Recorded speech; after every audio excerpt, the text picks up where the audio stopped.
ঈশ্বরদী সরকারি কলেজ শাখা ছাত্র শিবির ও ছাত্রদলের মধ্যে ব্যাপক সংঘর্ষ হয়েছে। সংঘর্ষে কয়েকটি ককটেল বিস্ফোরণ ও গুলির ঘটনা ঘটেছে। এ সময় কলেজ চত্বরে থাকা ঈশ্বরদী কলেজ শাখা ছাত্রদলের কার্যালয়ে ব্যাপক ভাঙচুরের ঘটনা ঘটেছে। বৃহস্পতিবার সকালে ঈশ্বরদী সরকারি কলেজের প্রধান ফটকের সামনে এই সংঘর্ষ, বিস্ফোরণ ও গোলাগুলির ঘটনা ঘটে।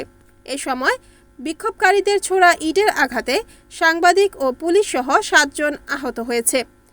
ঘটনা সূত্রে জানা যায়, ছাত্র শিবিরকে গুপ্ত বলে তাদের কর্মকাণ্ড বিতর্কিত উল্লেখ করে গত মঙ্গলবার ঈশ্বরদী সরকারি কলেজে বিক্ষোভ করেন কলেজ শাখা ছাত্রদলের বর্তমান ও সাবেক নেতাকর্মীরা।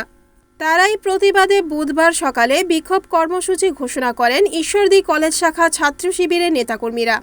ছাত্র শিবিরের এই শান্তিপূর্ণ কর্মকাণ্ডে ছাত্রদলের নেতাকর্মীরা বাধা প্রদান করতে ইট পাটকেল ছুড়লে দুই দলের মধ্যে সংঘর্ষ সৃষ্টি হয়।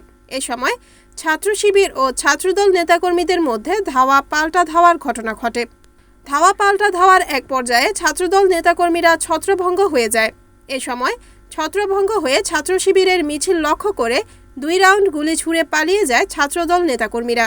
পরে উপস্থিত পুলিশ সদস্যদের তৎপরতায় পরিস্থিতি স্বাভাবিক হয়।